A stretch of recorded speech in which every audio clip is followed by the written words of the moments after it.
which will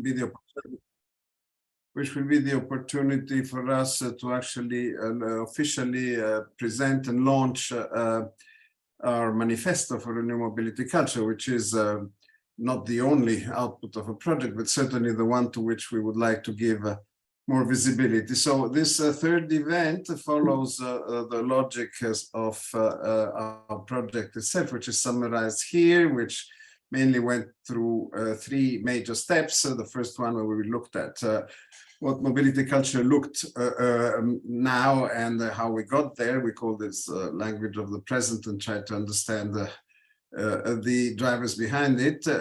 Then followed by a second step, which was the foresight step itself, where we try to imagine possible future dynamics of mobility culture and to devise a vision through the building of scenarios. This was the subject of our last seminar last week. And finally, recommendations, which is the feature we are going to be focusing on today, which we have titled Politics and Poetry to reflect the original approach to mobility future analysis. So all this is providing inputs to the drafting of a manifesto, which is already available as draft. We are somewhat adding to this and improving it based on the results of these three events. And this is the product and the manifesto that will be presented at the last conference. So this is today's program, Politics as Poetry, the strategy from the roadmap to the manifesto. And this is the agenda we have prepared for you. So after this very brief introduction by myself, there will be a first presentation on regulatory policies and the new concepts that are emerging from our project, followed by a discussion. Then two additional presentations on guidance for infrastructure and investment policies, and on the roadmap, policy roadmap and policy guide itself, which will be given by our colleagues at Université Gustave Eiffel, Wassim, Hached, and Alain. And this will again be followed by a discussion. Both discussions will be moderated by Andreu. I will just close the whole session with a couple of remarks towards the end. We have 1.5 hour to carry out this program. So without, I would say, further ado, let me give the floor immediately to our first presenter, Roderick, and Annemieke van der Linden from Osborne and Clarke. I will stop the sharing of my screen so that you can share yours.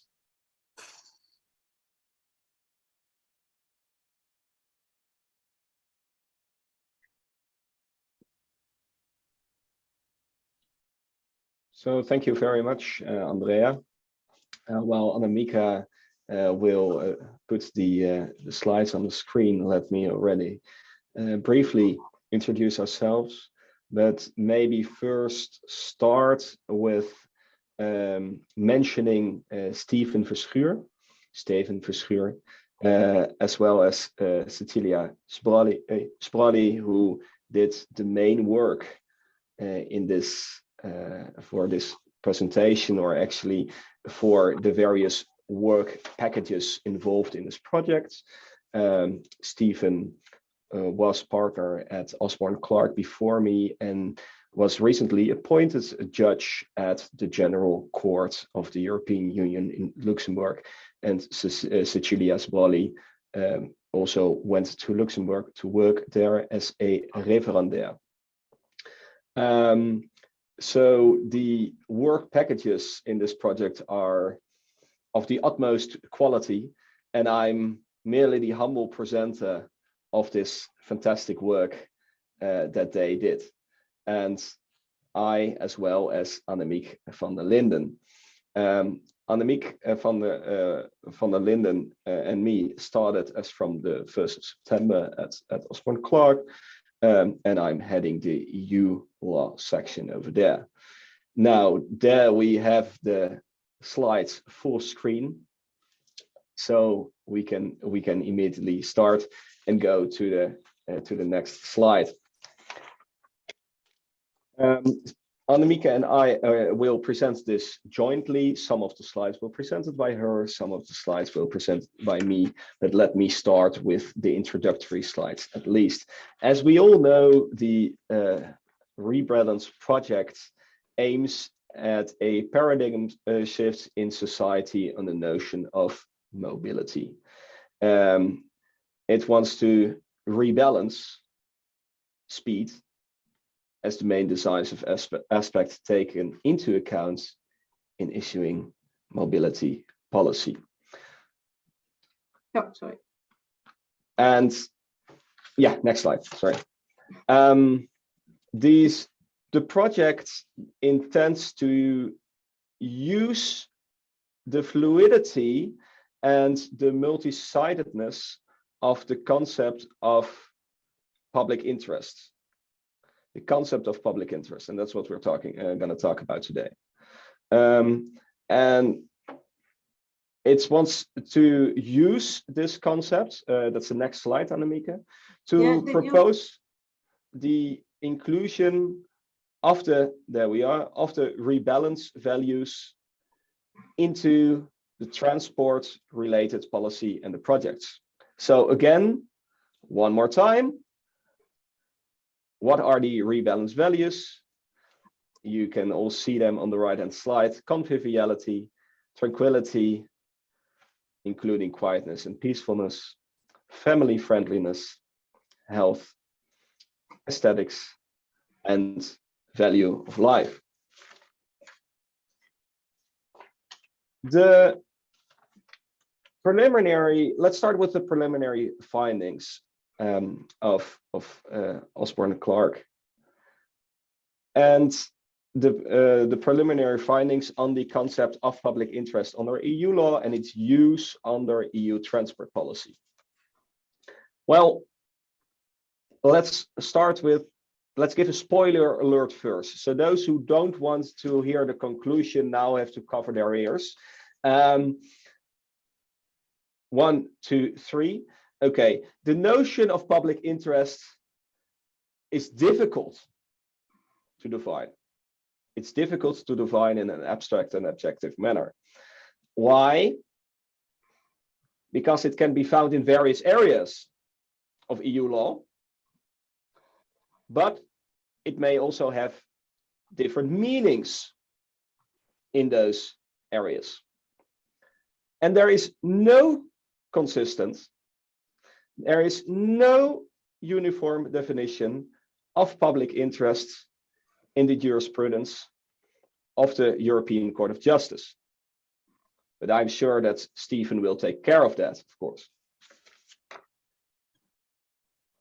Now, let's move to the EU public policy first, and there I hand over then to Annemieke. Yes, let me. I have no clue. What am I doing on this side? The EU public policy. Well, the thing is that the European Union in the treaty has the fact to make policies that are in the general interest of the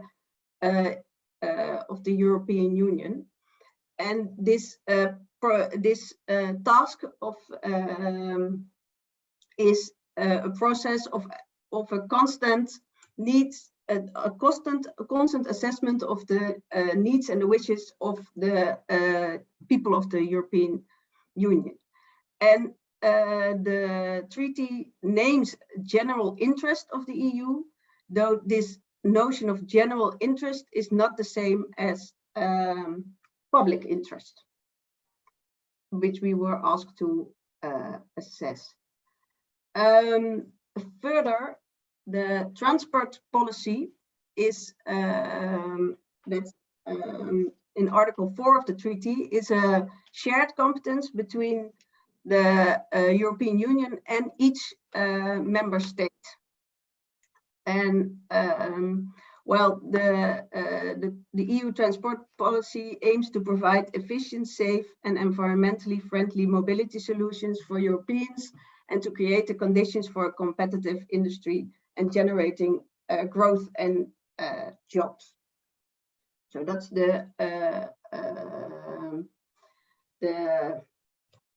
and the general aim is that where there's a shared competence, it's not that one is overruling the other. It's a shared competence. So that's maybe a question first to the panel. Actually, do we all know what actually the shared competence is in the sense of EU law? And so, because shared competence is, on the one hand, is a term opposed to exclusive competence. And exclusive competence is the area where, in the sectors where only the European Union may legislate. And on the other hand, there's the shared competence, where both the EU and its member states may legislate. But of course, there's always a but in EU law, but the EU member states can only legislate to the extent the European Union has not done anything, basically. Or as in legalistic terms, as long as they have not exercised, or the European Union has not exercised its competence. So therefore, we refer to this fact that the transport, the sector of transport, is an area of shared competence between the European Union and its member states. Yeah, and to give a very easy example on the safety of cars, for instance, there is European legislation, and that's ruling, and it's not that member states can overrule those safety rules. So that's for the shared competence. Well, the EU has a vast body of legislation on transport. It has a vast body of legislations and policies in air, roads, rail, and all the different areas of law have different advancement of interaction. For instance, there's an open sky for aviation, so there's a really integrated area and law where there's modes of transport. And for instance, for rail, there's a lot of different legislations and different techniques and for rail. For instance, a train, a locomotive cannot go from the Netherlands to Germany. It has to change at the border. So there's a lot of different laws, and also for inland waterways, and also for the harbors. And so we've been, at least Stephen and Cecilia have been exercising complete assessment of most of those legislation, and they didn't find any like really public interest definition as such, but they found that you could say that from the preambles. So the reason why the European Union wants to implement certain legislation, that's always in the beginning of a regulation or a directive. It's a vast story, you might say, and why do we want this legislation, and why do we think this would be the best manner in implementing it. And from those preambles, you could say there are certain values that you can distract. So there's no, well, we can repeat ourselves. Roderick. Yeah. Yeah, maybe one exemption of one example actually of this whole body of laws, etc. We of course have the EU Green Deal now presented by Mr. Timmermans, of course, and that's his big project. And in the EU Green Deal, there are various policy objectives, of course, formulated also. It intends to give a strong boost to multimodal transport. It says that the price of transport must reflect the impact it has on the environment, on health. So we can see that there will be a sharp shift in the EU's public interests, objectives towards a clear focus on sustainability and the environment. That's what we're going to see. So that will form also part of this public interest again. Now, moving quickly to the four freedoms and the public interest exemption, because our time is limited, obviously. The public policy measures shall not restrict the four freedoms. The four freedoms are at the core of the internal market of the European Union. Those four freedoms are the movement of goods, the free movement of goods, the free movement of persons, free movement of services, and the free movement of capital. Four freedoms. So except if the measure, as you can see there, in question is appropriate to attain the underlying objective of the public interest, as we call that, and it is necessary. It does not go beyond what is necessary to attain that objective. So appropriate and necessary. So restrictions are not allowed, but there is a public interest exception. But then again, what is that public interest? Is it laid down in the TFEU or the Treaty for the Functioning of the European Union? Well, not really, actually, because they're in the exception to, for example, the free movement of persons. It is written down public policy, public morality, public security, but there is not the term public interest. So if we then move from the treaty to Luxembourg and looking at the CTEU, then what I already said, it has not given the general court or the Court of Justice has not given a consistent and uniform definition of public interest in its jurisprudence. And we can say to that the concept is always evolving. In the past 30 years, a higher importance has been given, for example, to connectivity in air transport, more than the protection of environment.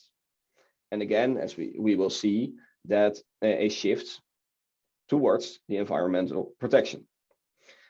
And we also see that the public interest represents the moral, the cultural, the economic values uniting a community beyond the mere interests of an individual or a mere faction. But again, what is that public interest then?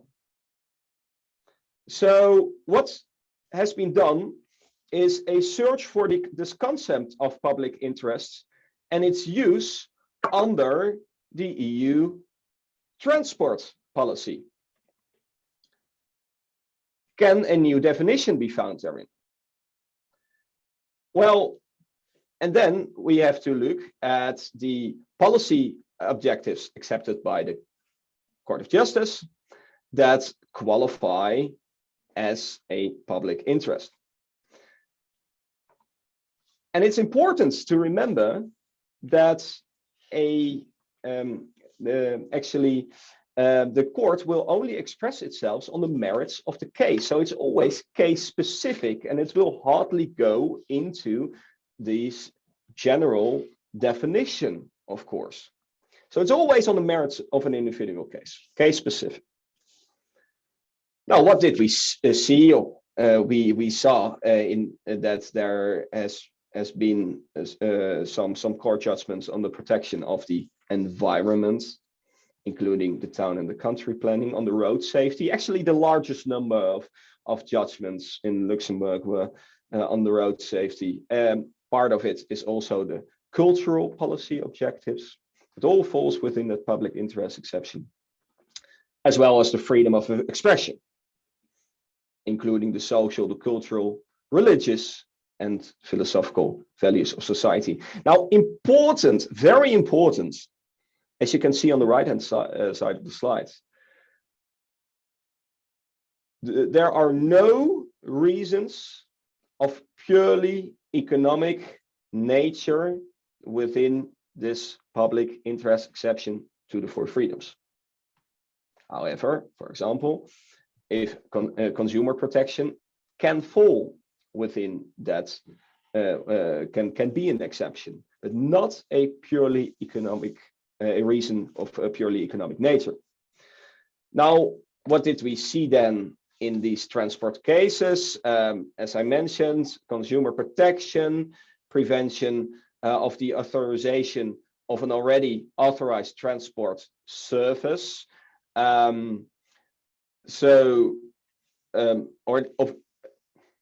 Maybe to put that more precise, there was an already authorized transport service, and a new transport service actually asked for an authorization therein, and the Court of Justice is justified actually to refuse the authorization of a new transport service because it's in the public interest actually that this already authorized transport service functions well. And of course, we have seen, as I said, the context of road safety and the context of safety in port areas, for example. I won't bother you with all the names of the various judgments. Now, we've also seen other elements protecting workers in the naval sector, noise pollution, reducing air pollutants, encouraging the modal shift to rail, coordination of transport. So all these fall within that specific, within the public interest exception, within the specific elements of the case. So what we can say then, there is no exact definition of public interest as this concept changes. It changes depending on the specific circumstances and the merits of the case, and also on the prevailing, as the Germans call that, Zeitgeist, the divining spirit or mood of a particular period of history as shown by the ideas and beliefs of the time. So the Court of Justice of the European Union may expand these justifications already accepted to include additional ones, and maybe also the rebalance values. These might be put to the attention of the Court of Justice, and as we already said, we have someone over there right now in Luxembourg. The European Court of Human Rights has, of course, also issued several judgments on the issues of public health, value of life, respect of family life in the context of air and rail transport.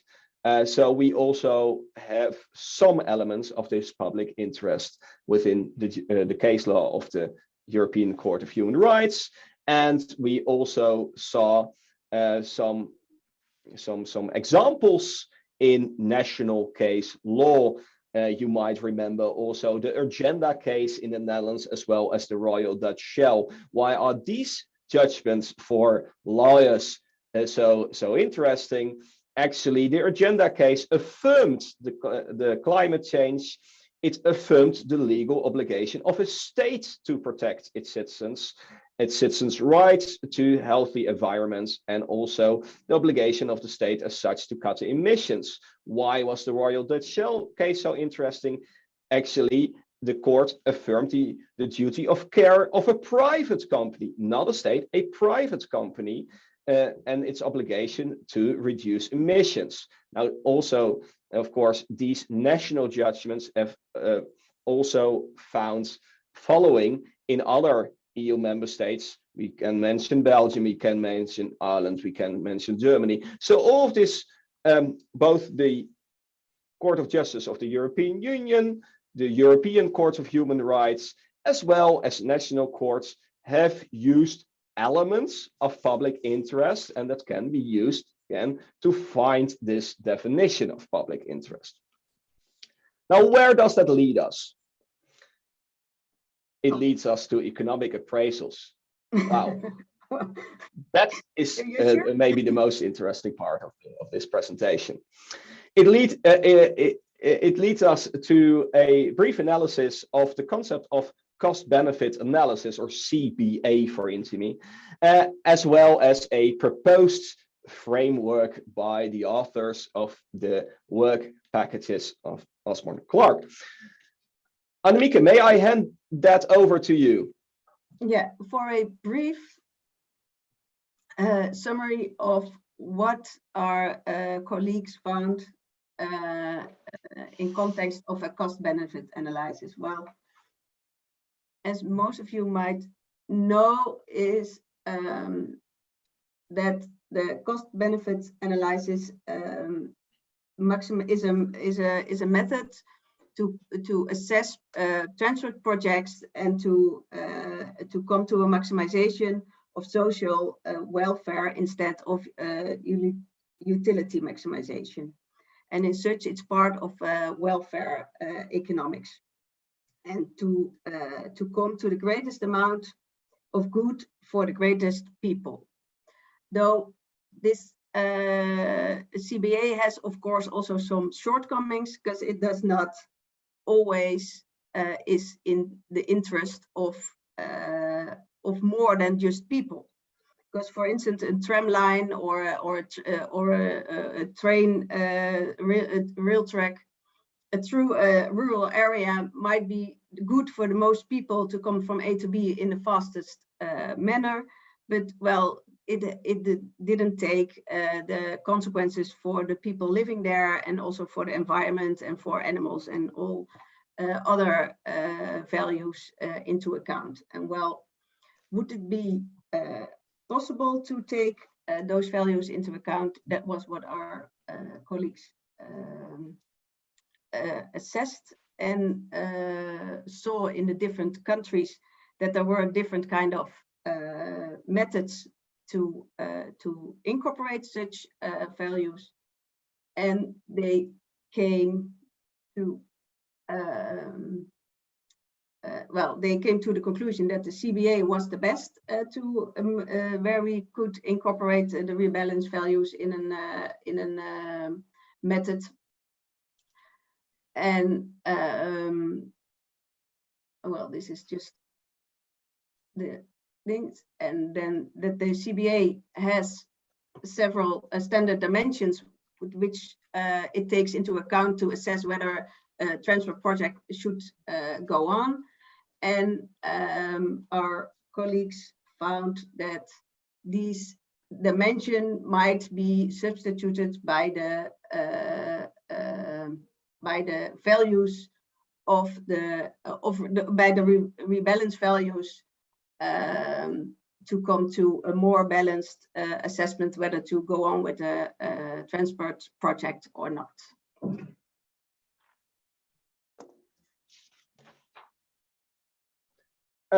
Part of the work was also a, let's say, brainstorm session of a focus group of other specialists also within this field. So we also invited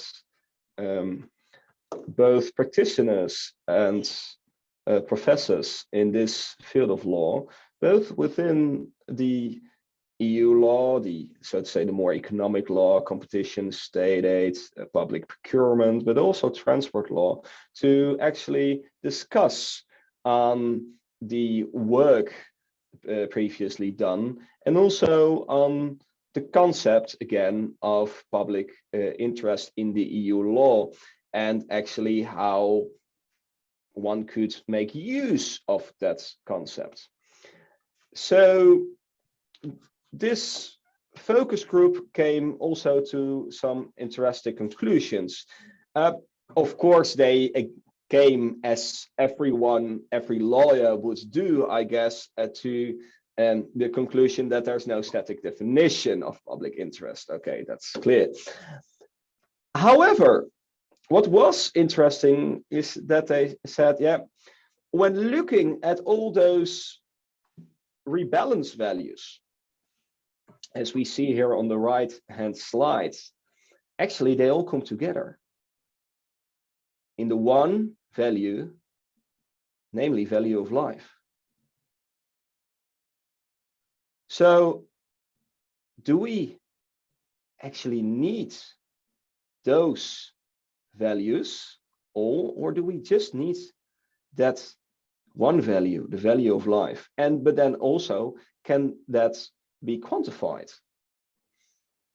So the focus group came to the conclusion that actually value of life, or let me put it in another way, the rebalance values should not replace the dimensions, the 7 standard dimensions of CBA, but actually the one value of life should be added as an 8th dimension.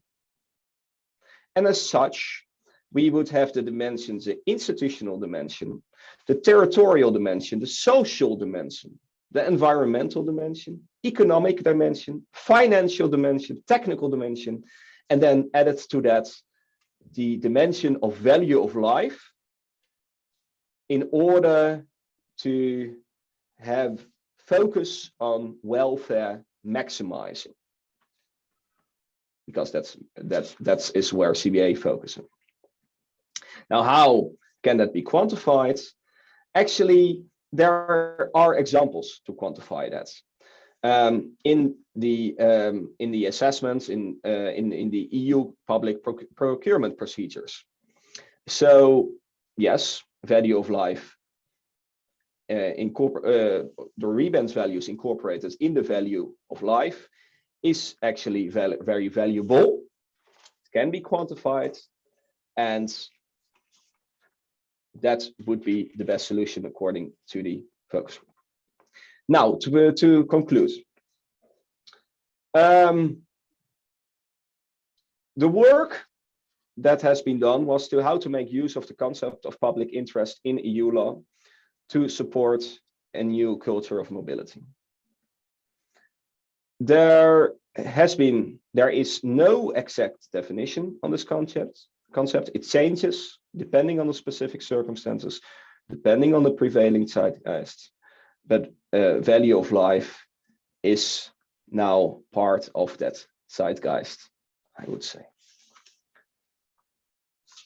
So there we go to the final slide of our presentation, and there we come actually to the debate. So, do these rebalance values indeed represent the public interest, or should they be added to other values, for example, the dimensions of the CBA? And would the rebalance project maybe have even more relevance if indeed all these rebalance values come together in the one value of life? And if this is then, of course, incorporated into EU law by the representatives of the people, the parliament, and also brought on into the EU case law under the supervision of the EU, of the Court of Justice of the European Union in Luxembourg. And with that, I would like to end this presentation. Thank you very much, Roderick and Annemieke. Let me ask right away 2 questions, and also I invite everybody to type questions on the chat. My first question, this is a paradox. On the one hand, you say that there is no exact definition of the concept of public interest, and this is a concept that changes over time, very much influenced by our social values. On the other hand, there is an exact way to calculate, to measure the public interest with the cost-benefit analysis, which is very precise, and you exact calculation. And this is what the European Investment Bank is doing, is what the European Commission is doing when it was doing the assessment of projects within the Connecting Europe program and other programs. So there is a measurement of let's say the European public interest of a given project with a very precise mathematic formulation, even though there is no exact definition of the public interest from a legal and political point of view. How we can understand this paradox? Well, the paradox may be seen as indeed that, and maybe the question, do indeed these dimensions represent the public interest? Because that is at the core of this whole rebalance project. Do we actually see that the current dimensions of the CBA reflect everything? And that is actually why, of course, in the previous period, in the period 2014-2020, the CBA had to be used as an assessment tool. However, as from 2021, this is voluntary. Why? Because also then other elements can be used actually, or other tools are maybe more suitable to conduct these assessments. There is, for example, a big discussion. So are actually does the CBA definitions, though they serve actually, do they consider enough the climate commitments set out in the European Green Deal? Some would say no. And as such, one could say yes, the CBA dimensions are aimed at welfare maximizing, but do they include enough elements? And there the conclusion was no. Value of life, and possible even all other individual values of the rebalance project should also be taken into account. And then my second question, you end up the presentation with the conclusion of the brainstorming you had, stating that it's feasible to include in the cost benefit the values related to conviviality, tranquility, family friendliness, aesthetics, etc., within the concept of value or quality of life. Usually value of life is measured as a year of healthy life of somebody. Maybe we can call this quality of life and include all these other elements, which are not just the number of time you will live with good conditions, but also the quality of your life. Okay, but then the question remains, how much this value matters in relation to saving times, for instance. In conventional cost-benefit analysis, saving times, operational costs, saving operational costs maybe represent 80% of the assessment. So value of life sometimes is, always is considered in relation to accidents, for instance, or pollution, other elements. Environmental protection may represent a marginal value because there is no market for these values we are interested. There is a market for many other issues, and then you can measure and put right prices. But for these things we are interested, there are no markets. There is no market of conviviality that you can pay more or less for conviviality. It's not obvious how you measure friendliness in economic terms. So how the people in your panel thought that all of this could be measured, translated into economic terms, mix it up with the other aspects in the cost benefit, like saving times, operational. If I may say something about that, I do not think that the legal experts we consulted on this really took into account that value of life has such a specific quantification meaning. I guess, at least from Roderick, please correct me if I'm wrong, from my interpretation, it was quality of life, value of life, it was interchangeable. So it was not in that discussion, and I also think in the way we presented value of life here, it wasn't in this narrow meaning of the wording. So please read quality and not value in like the quantification of an extra year. Okay, it's quality of life, but that's very positive. Let's say, so the conclusion was, if I'm right in my understanding, that the cost-benefit analysis remains as a useful tool. It just has to be fixed up. We have to refine to include properly these values. And how this is done is not an easy task. It's a matter of research, but this can be done. Yeah, and it was also brought up, and that was like in EU procurement assessments, there are also expert panels, and there are consumer surveys that are also included in assessing which offer is the best. So it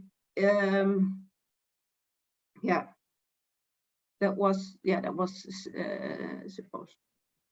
Okay, thank you very much. Thank you very much, Roderick and Annemieke. It's true that we are very late, but I think all of us will agree that your presentation and the insights you brought to us are very important and precious in the context of our research. So thank you very much, both of you.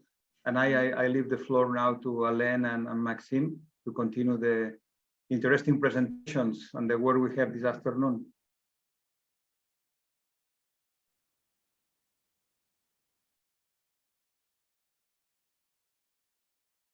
Yes, so it's now our turn to present the rest of this meeting. So we will present you the strategy, the guidance for policies that we have constructed in Rebalance.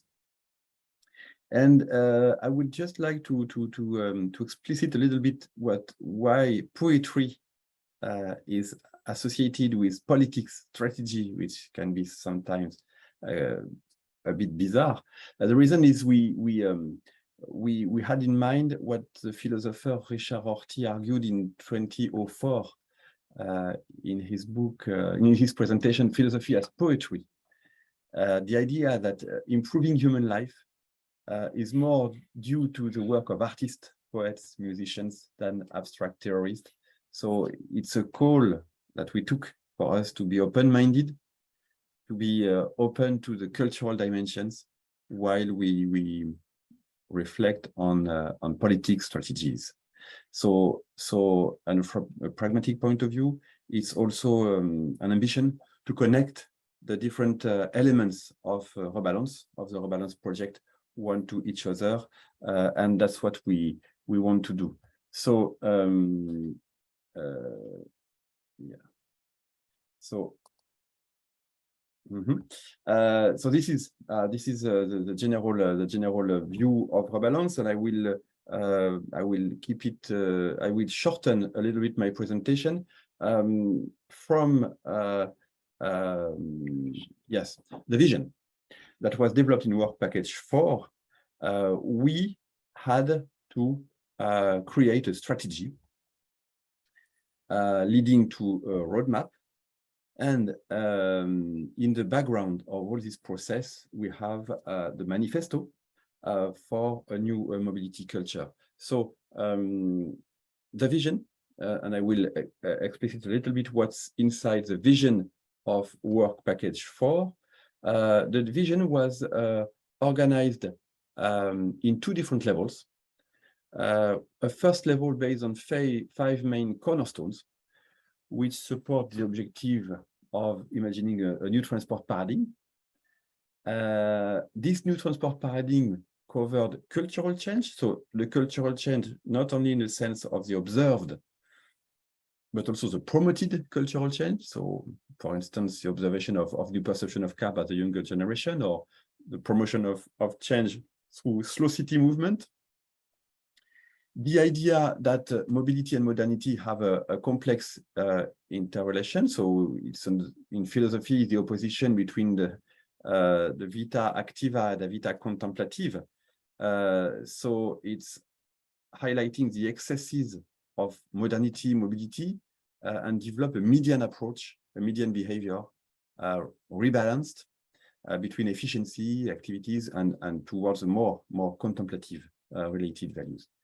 Third idea, the critique of speed and efficiency, and promoting, as it was already expressed by Annemieke and Roderick, other values, reliability, safety, conviviality, public health, or denouncing the excess of technology, and also mobility justice. And so these 5 levels were completed by related 5 other levels of vision items. So a call for a more sensitive mobility, which would be more sensitive to human needs, promotion of active mobility, the idea of meaningful, highlighting meaningful travel times.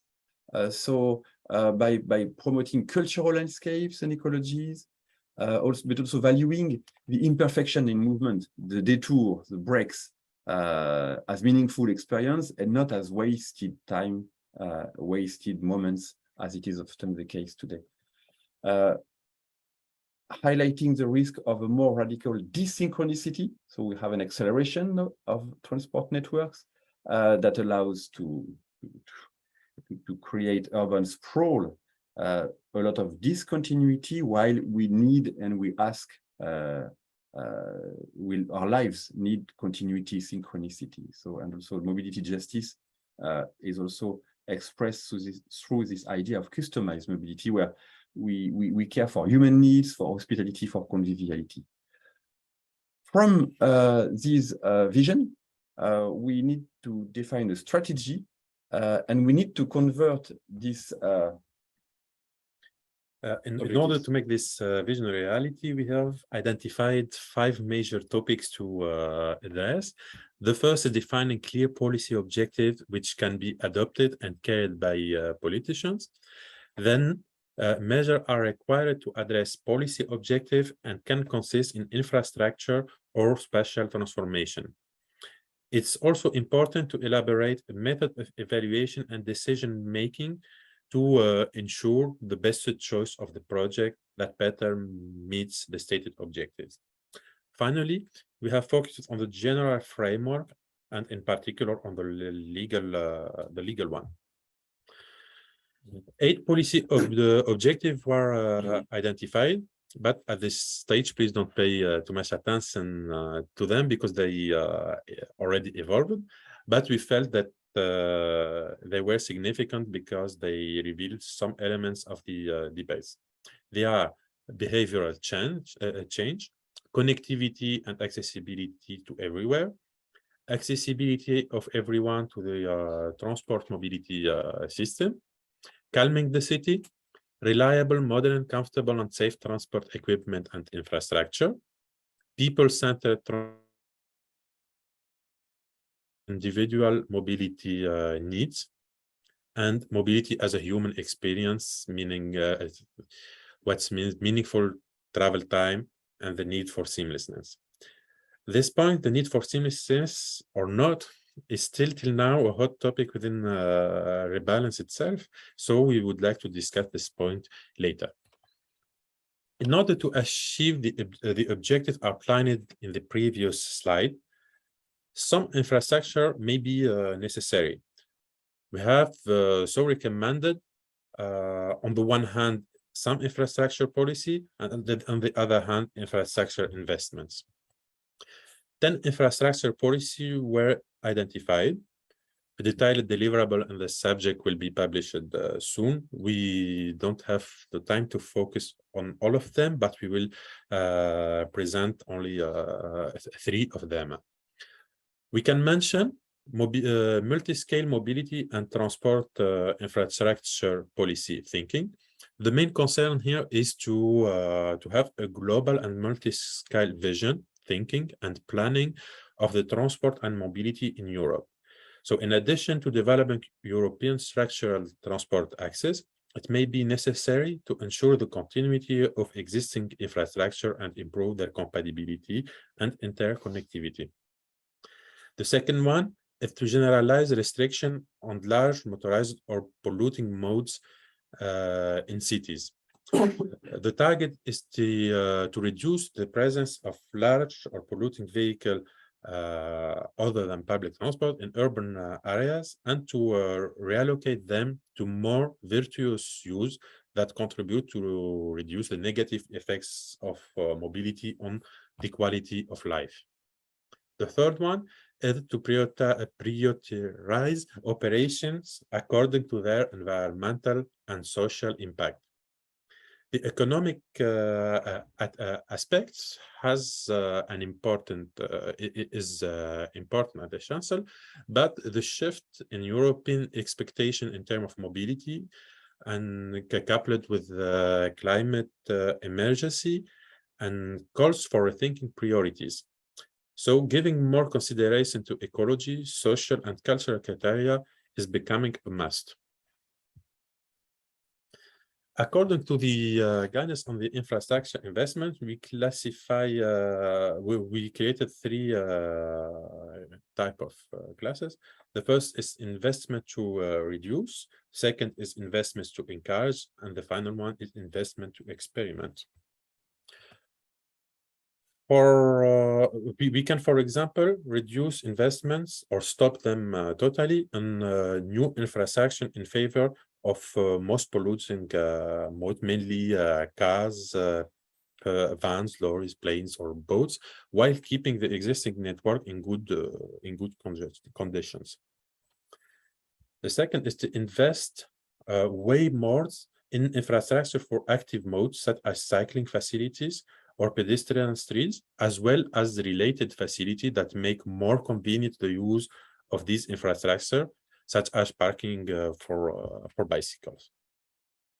Then we should make enough scope for research, innovation, and experimental learning. This will encourage, for instance, citizens and private initiatives. Now, once the policy identified, and maybe some infrastructure projects are in the field, it's necessary that stakeholders make some choices.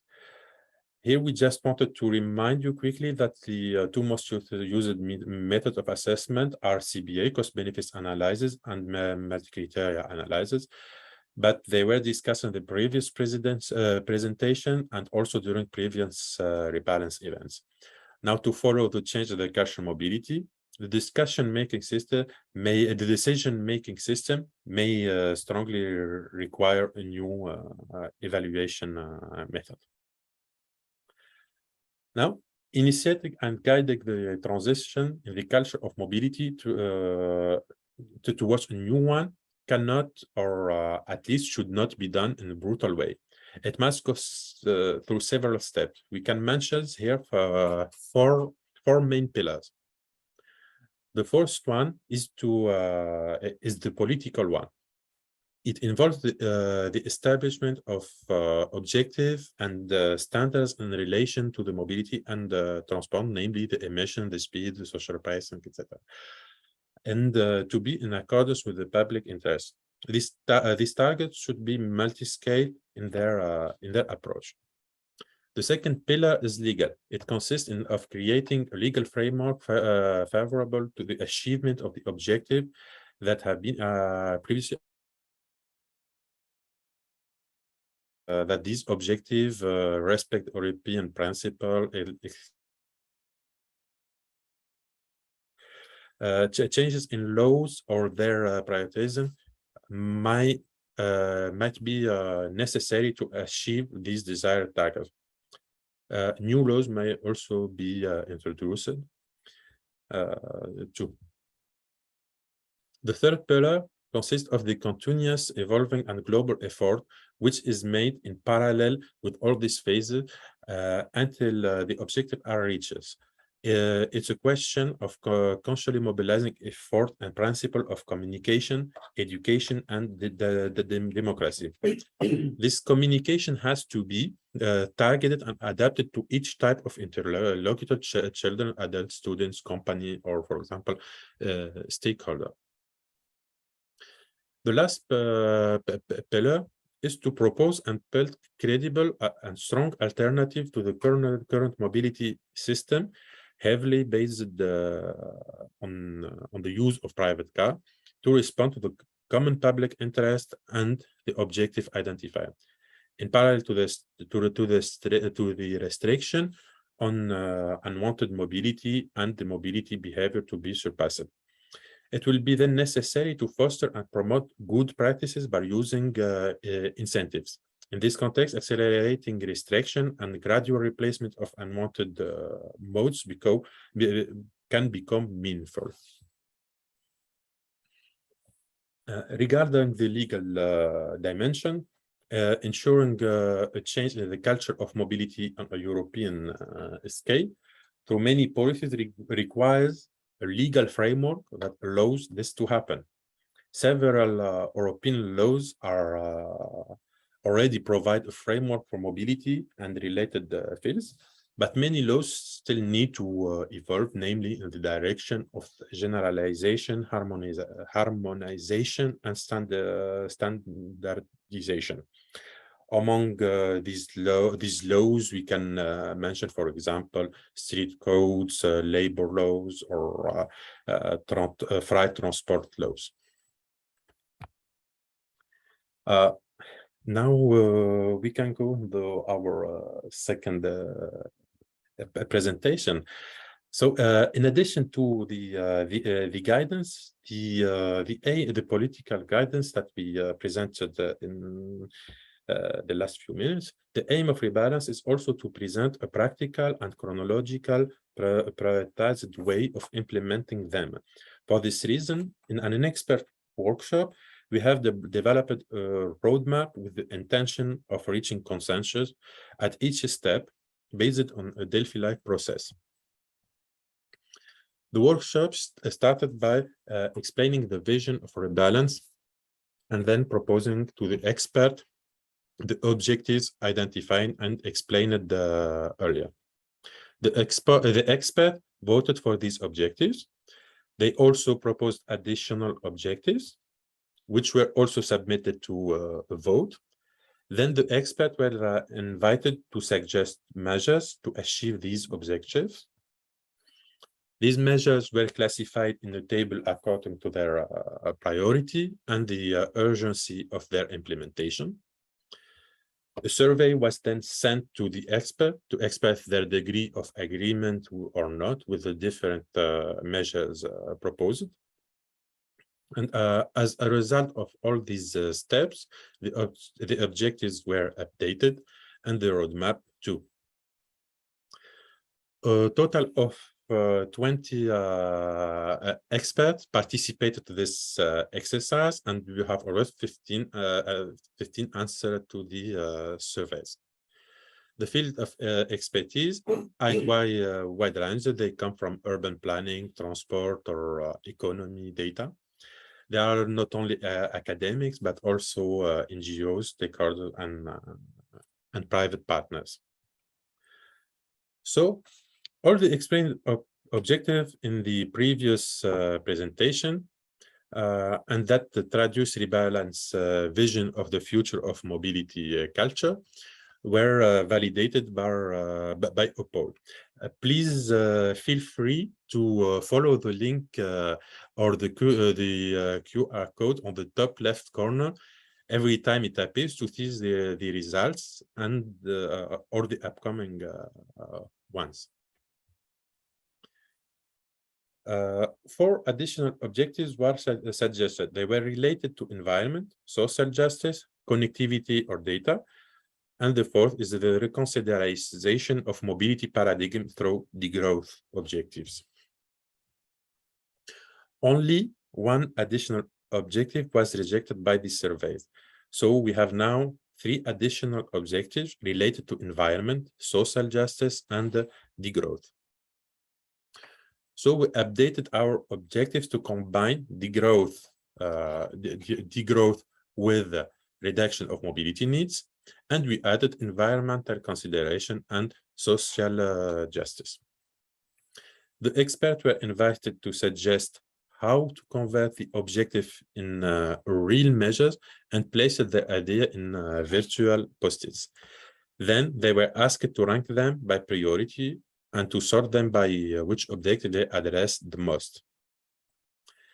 Then they placed the idea according to the scope of urgency, short-term, mid-term, or long-term until 2050. After the workshop, the experts were asked to vote for each of the proposed measures and to give a score from 1 to 5 to express how much do they agree with these measures or not. We collected 15 expert answers and analyzed statistically the distribution of the data, such a comparison between mean, standard deviation, mode, skewness, etc., to distinguish 2 main groups: consensual measures and hot topics. Finally, from 56 suggested measures, the expert validated most of the measures, and only 7 of them were considered as hot topics. So we tried to summarize the result to avoid repetition and to merge close or similar ideas.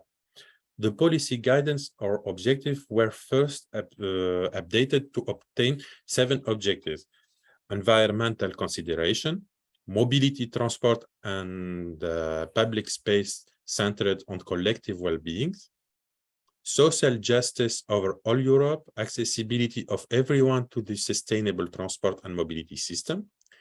The fourth objective is support behavioral change for the growth by the reduction of individual mobility needs. The 5th one is the connectivity and accessibility to everyone to address the needs, particularly with less polluting modes. The 6th is the reliable, flexible, modern, comfortable, safe transport equipment, infrastructure, and public space.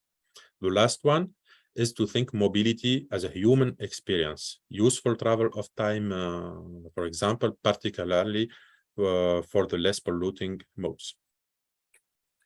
The same way, from the measure, we created a new structure and we grouped measure into topics and subtopics. We distinguished 4 main topics: mobility policies and public space, mobility reduction and restriction, mobility alternative, and general framework. It was very important for us, after all the iteration of the formulation of the objective, to make sure that the ideas of the vision were still reflected in the roadmap. So vision items can be associated with measures and measure topics. For example, the measures which are under the topic mobility and public space can reflect 4 rebalance vision: mobility justice, people-centered mobility, meaningful travel time, or customized mobility. So yes, that's the 4 categories of measures. So the first one was a general framework. I will not go into the full list because I will exhaust you and we don't have enough time. But just pinpoint some of them, the most significant. So we propose the creation of a European High Authority for Transport and Mobility, in charge of transport and mobility policy in Europe, with monitoring regularly. We already mentioned renew the assessment methods. Also, we already mentioned the legal framework and the communication information effort. The second domain is about mobility policies and public spaces. I will accelerate a little bit. The third one is about mobility reduction and restriction. And here we see more and more debate and more adopted hot topics, and I will summarize them, collect them and explain and discuss them a little bit later. And the last category is about mobility alternatives. The link on the top left corner, you can see the roadmap and comment it later on. Anyone who is around this table could, around this Zoom table, can contribute. So this last measure, this last category of measure focuses on developing the alternative to the car. And these measures are much more consensual than the ones who tend to limit mobility. So examples of consensual measures, yes. So taxation based on the polluter pays in the short term, and increase further these polluter pays taxes for the most environmentally damaging modes. Stop subsidizing polluting mode of transport, that's another consensual measure. Reallocate street space away from cars in a fairer way by taking advantage of an underutilized space. The idea is to move parking off street, reduce on-street parking, and price is on-street parking. Experimenting to learn and make better decisions. So that's also very consensual. So be inspired by experiments in the field. Institutionalize transport poverty and promote it as a social policy area, develop indicators to keep track of it. And then to end my presentation, our presentation, the hot topics.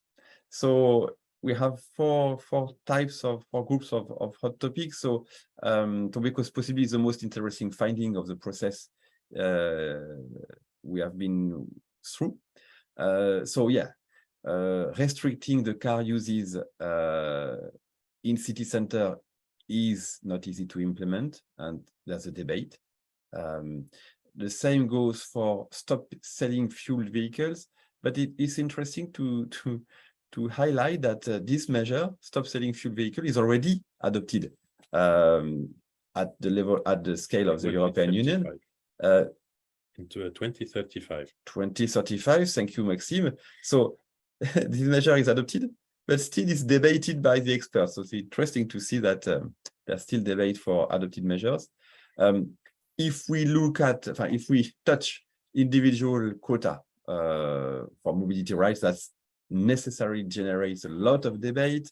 And also Annemieke and Roderick recalled us the four principles of freedom of Europe, so that it goes directly against, so necessarily that's debate. There's an idea, a measure of reduction of working hours with the potential benefit of reducing mobility behind. So again, that's a measure with a lot of debate.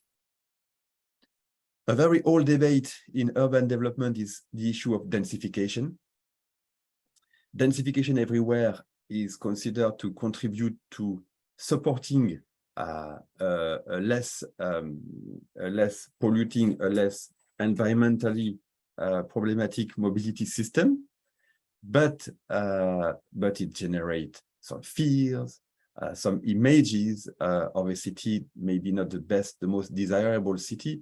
So the proposal to go beyond just this debate among experts, because some of them are strongly supporting and some of them are strongly not supporting the idea of urban densification. So maybe this could be accompanied by ensuring the quality of public space to make density acceptable. So that's the sort of accompaniment measures that could be associated to urban densification. The idea to relocate people closer to home, to workplace, to relocate people closer to needs. That's something that has never been done in Europe, so never been really assessed. So maybe that's the reason why it's debated. We had a proposal, maybe it was a mistake on our part, generalize free transport to all Europe. that it did not gain a lot of support, some support and some not support at all. So we propose to reformulate this into developing free public transport only. So we know there are experience, or no more than experience. We have applications in Europe in some cities, in cities, not the biggest, not the largest one, but so still in regions. Thank you, Maxime. But still, there's a very hot debate in Europe, in countries around this. But we think really this could be a very interesting levy. And to finish this as the last idea, to come back to the teaser by Wassim about seamlessness. So yes, we mentioned seamlessness. Seamlessness is part of the debate inside REBALANCE, but not so inside REBALANCE. It's a much broader debate. Seamlessness, not as a measure, but more as a policy guidance. Because we have an opposition. We want to promote meaningful travel time. REBALANCE is also a critique of speed, a critique of efficiency. Seamlessness is a bit orthogonal to these ideas. So there's several ways forward, and we have not chosen. The debate is there, so we could just remove it. We could just replace it by meaningful travel time. We could also propose to focus the seamlessness to public transport, because we know there's a need there. The car is already seamless. The need for seamlessness occurs when we have different modes that we want to articulate one to each other. We have barriers, and we feel there's a need to fluidify the experience of the user. So seamless could be restricted to some situation where it's needed and not adopted as a general framework. So we've done our best to keep it short, but now it's maybe time for discussions. Yes, so this is the end. Thank you very much. Thank you very much, Maxime and Alain. Thank you very much. I have a couple of questions for you, but if there is somebody else that has as well urgent questions for you, I'm happy to wait. I don't see anything at the moment, so I go ahead. Yes. Following your last explanation on hot topics, which of course are the most interesting and the most intriguing one to talk about. First, about I have the feeling, looking at the analysis of the experts you were working with to define the roadmap, that more of us, at least in Europe, we may agree on the basic objectives, but the problem begins when we do actually the roadmap and we begin to think on how we apply these objectives, how fast, and with what intensity, where. So it's the how that makes us maybe makes the question more controversial. And I'm thinking on the mobility restrictions and reductions, that maybe is the hottest, linking with the presentation before by Roderick and Annemieke, because restrictions and reductions of mobility goes against the right of mobility. So we have to justify that is an exception. It's an exception, an exception of the right of the people. So the quotas of mobility rights, so restricting mobility rights, has to be well justified. And we have seen many rulings in the courts of justice saying, no, this restriction of mobility you want to apply in this city center is not well justified. Therefore, you are not allowed to restrict mobility in the city center. So how we assure that this restriction and reduction of mobility is an exception that can be accepted by a judge? For me, this is the hottest top on the discussion we have. I don't know if you agree. Also, it's a question for Annemieke and Absolutely. Roderick. But maybe I can, Andreu. Great. May I try to join this? I think that this is really typical of. I mean, it clearly shows how difficult our job with Rebalance is, because we are concentrating on the cultural and ethical values that then determine a whole set of behaviors and of decision making, etc. So when we talk about a reduction of mobility, I think that clearly this can only happen if we don't want to break with the basic legal framework of the right of the freedom of the movement, etc. This can only happen if somehow we manage to persuade people, changing their deeply rooted values and cultural tenets, that there are some shares of the current mobility which are not essential and are mostly harmful.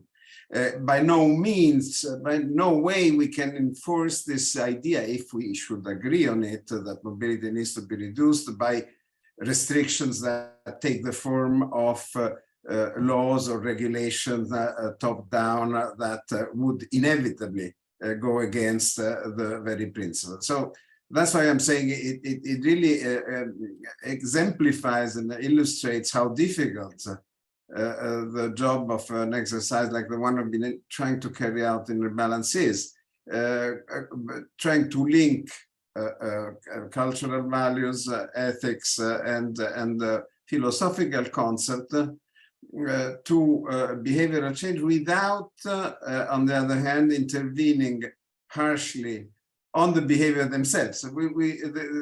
This is everything about, you know, intervening at the very beginning of the logical chain that determines ultimate behavior of people. So if we want to have some chances of succeeding in promoting our conclusions, we have to insist at the policy level and that the area where we should act at the very upstream, not introducing bans, restrictions as such. Big challenge, huge challenge. I don't know how to go about it. Yeah. But I think that what I want simply to say is that the interpretation of restriction, to me at least, is not a restriction in the traditional sense, whereby through regulation or even through market instruments that act directly on behavior of people. That's not what we are aiming to do. We're aiming to have people change their minds and get themselves to the point where they recognize the fact that only part of what they usually consider their essential mobility is really essential. Yeah, so we would like people to change the social norms without having to change the legal ones. Right. So I don't know, Roderick and Annemieke, you would like to add something in this discussion, and then Alain and Maxime can reply. Unfortunately, my earphones run the battery of my earphones ran low, so I didn't hear the question. So, Annemieke. Yeah, Okay. I would agree with the way you define restriction, because you can just restrict by just to forbid something in a law, but you can also like completely in a different way design a street whereby big lorries are not really welcoming. So there are more ways to Rome, we say in Holland. Okay. From So, Alain, Maxime. Yes, from our side, I think we agree totally with Andreu and Andrea. And for this series, reason, if you see in the shared screen, so if it or Yeah, we in the roadmap we gave a big scope for communication, the point 1.4, and specific communication for each group, even for politicians, for students, for children, etc.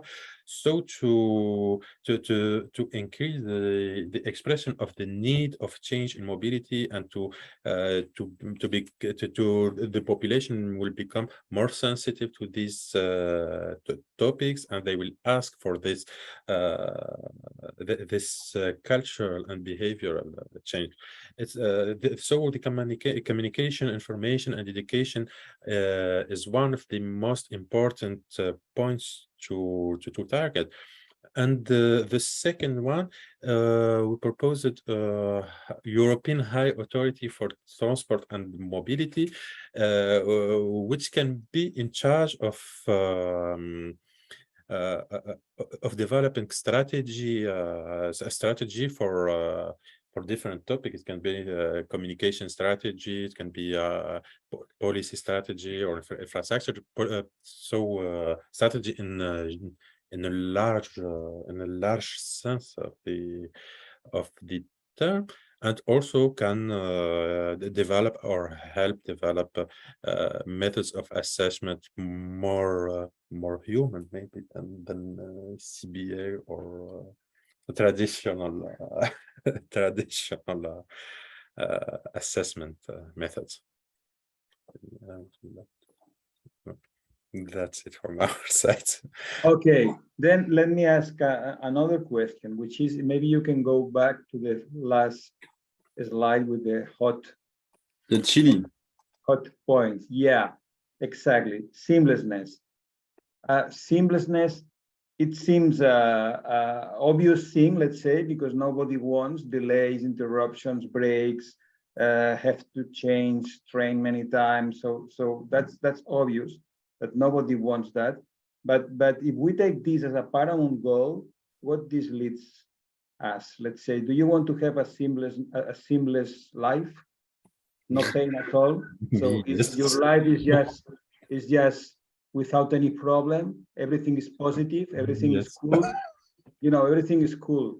Everything is like thumbs up, very positive. Nobody tells you anything. You know, education is about just accepting everything. Everything is fine, easy. I have the feeling that maybe what we don't like is boring transport. We don't like wasting our time without a purpose. We don't want to repeat ourselves the same trip, to go to work to the same time and go back home, and all our life, you know, like in a factory, repeating the same. So it's kind of this Taylorist kind of travel and work and life that is boring, that we don't want. Maybe what we want is a meaningful travel. So sometimes the delays have a meaning, or the interruptions may have a meaning. So actually, when you said, and I finish, Alain, about the car is seamless, not really. I mean, there are traffic jams, but the car industry is making the car like home. So you are at home in your car. You are comfortable. You can even spend your time listening your own music or anything, or watching YouTube. So, and the car is going to be autonomous. So it's producing you a kind of a meaningful kind of meaningful experience. So the word seamlessness for me is kind of shocking with the other values. You know, a seamless travel. If you are having a seamless service, you don't want to have strange people with you in the car, in the tramway, foreigners. You want to have nobody disturbing you. Even the landscape, you want to have the same clean landscape always, not to pass through dangerous areas, neighborhoods. So seamlessness is kind of a making everything standard and easy. And I'm not sure this is the right concept for what we are looking for. What do you think about? It's a fascinating debate, because I mean, life is not un long fleuve tranquille, as they say in French. It's not an easy river. is so you have, I mean, what's beautiful in life is when you have some beautiful changes and not the monotonous repeating every day, every morning. That's true. But it's completely true that if we want to promote conviviality is something that maybe is generated when you part of it is generated by serendipity. So the unknown, let the unknown arrive. That's cities, the way they are. I completely agree with all this, but in mobility, there's also habits, routines.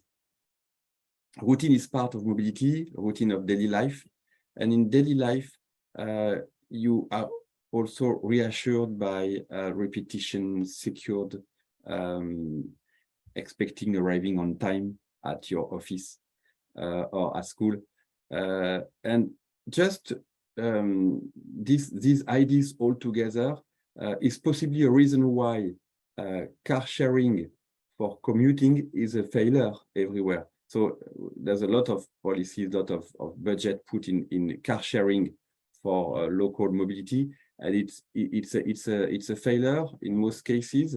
And one of the reasons when we ask people why you quit, you did the experience of sharing a car with your colleague, is that in fact they don't want to be with their colleague every morning.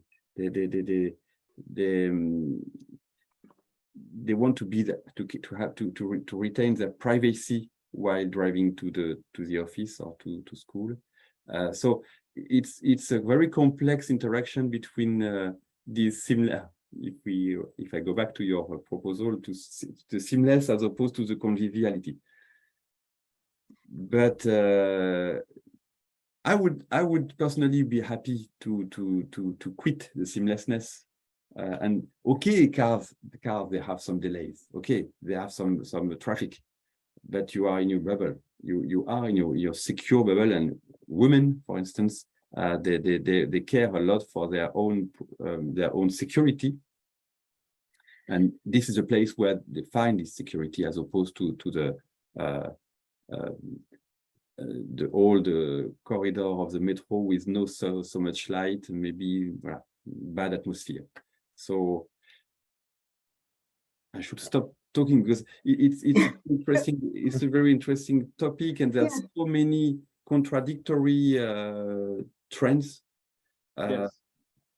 But I can be convinced to not to get rid, but to consider seamlessness only in certain cases where it's possibly more seamlessness is needed. But it's can I add that? Value. Yes, please. For the seamlessness, because I wouldn't abandon it, because if you take it from a law perspective, and if from my own experience, to travel from San Sebastian to Biarritz with the train, it's quite an adventure and not really seamlessness. So, and that would be something coming from European law, that the train, if I ever repeat myself, that the train systems are more connected to each other from one country to the other. So that would be a seamlessness also, that you can travel seamlessness in a seamlessness way. And it's also with the airplanes. If you want to fly, for instance, from Amsterdam to Nantes, and there is a strike in France, in Paris, there's a big problem because you cannot fly from Amsterdam to Nantes. So that's not seamlessness and you can take those problems away with laws. But that's another kind of seamlessness than you both were talking about. Excellent discussion. So we are just about on time. So maybe Andrea, you would like to jump to this discussion and then give us your conclusion remarks. I can say just a few words of conclusion. Well, first of all, thanking everybody for this this very interesting debate, thanking the presenters. I think that, I mean, the Rebalance is a project, is a foresight project, right? So we know all about this, but I think that this last event and the last stages of the project have once again demonstrated that the most difficult part of a foresight exercise is the so-called backcasting. So once you have understood what's happening, you have derived possible futures, you have even identified an ideal future that you would like to go for, or a vision, then the difficult part is trying to translate this into policy recommendations for policymakers to act and achieve the vision. That's the most difficult part. And in the forward-looking community, it is well known to be the task which is the less formalized. There are lots of tools and mechanisms to produce the trends analysis, horizon scanning, scenario building, and so on. There are precious few, if at all, instruments that would take you by the hand and say, okay, now you have a vision, this is what you have to do to derive policy recommendations. I think that this should be restated and recognized, because it is certainly the most difficult part. What we hope to be able to do is to, of course, try to involve policymakers with the manifesto, which will be not the last stage, but the first of possibly a new adventure, trying to share our vision and our ideas about how to get there with those who have the power to actually act upon it. So I think that the manifesto hopefully will be instrumental to that, and we will do our best to make sure that it is sufficiently shared and disseminated. The other thing I wanted to say as a conclusion here is that it's not a surprise, actually, like Andreu said, that at the end of the day we are concentrating on the so-called hot topics or controversial topics, whatever you want to call them. I think this is very healthy, incidentally, and makes a lot of sense, and again reflects something that foresighters are familiar with, which is the fact that what we're dealing with is uncertainty. But on the other hand, the typical reaction of many policymakers or even other stakeholders when they are faced with uncertainty, which is to somehow hide from it and try to identify some middle way that would evade the risk of embracing uncertainty. This is not what foresighters do. Foresighters are actually embracing uncertainty as the main hot topic for debate and trying to open people's minds, etc. And I think that there's one of the recommendations that we've seen in the roadmap which ties directly to that, and that is the recommendation about providing strong alternatives. I think that the discussion we just had on seamlessness, but also, for instance, the discussion we may have had on another hot topic, which is the relocation issue. As usual, there's not a recipe, a one-sided and a univocal recipe to address these issues. But for sure, we will not be able to make significant virtuous steps forward if whatever the policy we put into place, it does not entail choice. It does not entail the possibility for people to choose. This is a freedom which is probably coming even before all the other ones. So the fact that we devise policies and measures which are driven by a vision, are driven by the hope of a better world, but they must safeguard the possibility of people to choice. And maybe when I was listening to these comments on seamlessness, again, this is something that could somehow be at the basis of a position towards seamlessness. Let's not reject the fact that some of us in some circumstances would like to have seamlessness, while in other circumstances you don't give a damn about seamlessness. So we have to divide, and let's say it's a tall order, I know, but we should be able to devise policies and measures that allow for people to reflect their preferences in choices, in all choices, but in our case, in mobility choices. So that's also what I wanted to say. There would be much more to discuss. I mean, the relocation issue, for instance, is a very critical one, because especially in a period where there is a volatility of working place definition, relocating people next to their work might be completely meaningless in the end if people that don't have a workplace, a fixed one. But anyway, I mean, that's another dimension of uncertainty which we will try to address in the manifesto. Right, so I think I have to close our discussion now, thanking everybody for your participation and inviting you once again warmly to attend our final event on November 22nd in Brussels. It will be a hybrid event, as already discussed, so you're welcome to join online, and even more welcome to be physically present. Please do contact us if you have logistic issues or administrative or economic issues to be able to join. I think we can address them. We hope that we will be able to have a wide audience, both physically and online, at this final event. Thank you, Andrea. Let me finish by reading at least one statement from one of the persons that have been listening to us, by Elena Dimitrova.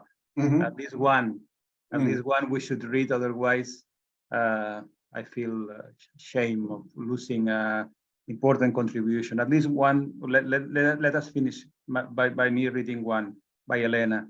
She says, "Dear Rebalance team, thank you for all your effort to share your great workplace in culture in the center of policy considerations.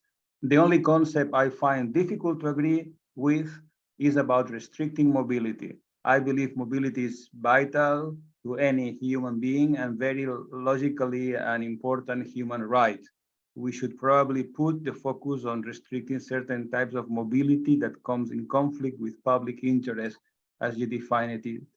So thank you very much, Elena. Thank you very much, everybody following this webinar.